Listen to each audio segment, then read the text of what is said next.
Hi friends, SPM క్రియేషన్స్కి స్వాగతం. Friends, ఈపీఎఫ్ఓకి సంబంధించిన మరొక అప్డేట్. ఈపీఎఫ్ఓ ఉద్యోగులకు అదిరిపోయే గుడ్ న్యూస్. ఫ్రెండ్స్, ఇలాంటి ఈపీఎఫ్ఓకి సంబంధించిన మరిన్ని అప్డేట్స్ మరియు సలహాలు సూచనల కోసం మన ఛానల్ను సబ్స్క్రైబ్ చేసి లైక్ చేస్తూ కామెంట్ చేయగలరు, అలాగే షేర్ చేయగలరు. మరిన్ని వీడియోస్ కోసం మన ఛానల్ను సబ్స్క్రైబ్ చేశాక పక్కనున్న బెల్ ఐకాన్ను క్లిక్ చేయడం ద్వారా మేము చేసే ప్రతి వీడియో మీకు నోటిఫికేషన్గా రావడం జరుగుతుంది. ఫ్రెండ్స్, ఈపీఎఫ్ఓ ఉద్యోగులకు ఇది అయితే అదిరిపోయే గుడ్ న్యూస్ అని చెప్పవచ్చు. క్లెయిమ్స్ విషయంలో కీలక అప్డేట్.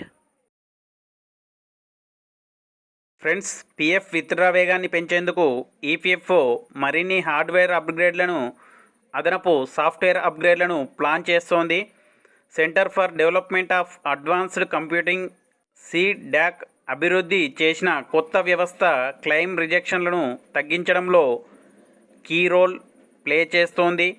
2017-18 కాలంలో దాదాపు 13% ఉండగా 2022-23 నాటికి దాదాపు 34% పెరిగింది. 2022-23 మధ్య కాలంలో 5.2 కోట్ల క్లెయిమ్లు రాగా తుది సెటిల్మెంట్లు, బదిలీలు, ఉపసంహరణలకు సంబంధించి 25.8% తిరస్కరణకు గురైనట్లు అధికారిక డేటాలో వెల్లడైంది. ఇటీవల సాఫ్ట్వేర్ అప్గ్రేడ్లలో క్లెయిమ్ ప్రాసెసింగ్ వేగం పెరిగింది. దీంతో చందాదారులు హర్షం వ్యక్తం చేస్తున్నారు. ఇక నుంచి చందాదారులు కంపెనీ మారిన చెల్లింపు వ్యవస్థలను క్రమబద్ధీకరించడానికి రికార్డులను ఒకే చోట నిర్వహించేలా ఈపీఎఫ్ఓ డేటాబేస్లను ఏర్పాటు చేయడానికి పనిచేస్తోంది. మరో 2 నెలల్లో ఇది కార్యరూపం దాల్చనుంది. అంతేకాకుండా ఇటీవల పాలసీలో మార్పులు కూడా జరిగాయి.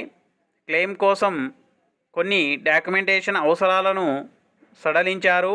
డాక్యుమెంట్ల కారణంగా 10% క్లెయిమ్లు రిజెక్ట్ అవుతున్నాయి. ఈ మార్పులతో ఈపీఎఫ్ఓ వినియోగదారులకు మరింత ప్రయోజనం చేకూరుతుందని తెలియజేయడం జరిగింది. ఫ్రెండ్స్, చూశారు కదా ఈ వీడియో మీకు నచ్చినట్లయితే మన ఛానల్ను సబ్స్క్రైబ్ చేసి లైక్ చేస్తూ కామెంట్ చేయగలరు, అలాగే షేర్ చేయగలరు. మరిన్ని వీడియోస్ కోసం మన ఛానల్ను సబ్స్క్రైబ్ చేశాక పక్కనున్న బెల్ ఐకాన్ను క్లిక్ చేయడం ద్వారా మేము చేసే ప్రతి వీడియో మీకు నోటిఫికేషన్గా రావడం జరుగుతుంది.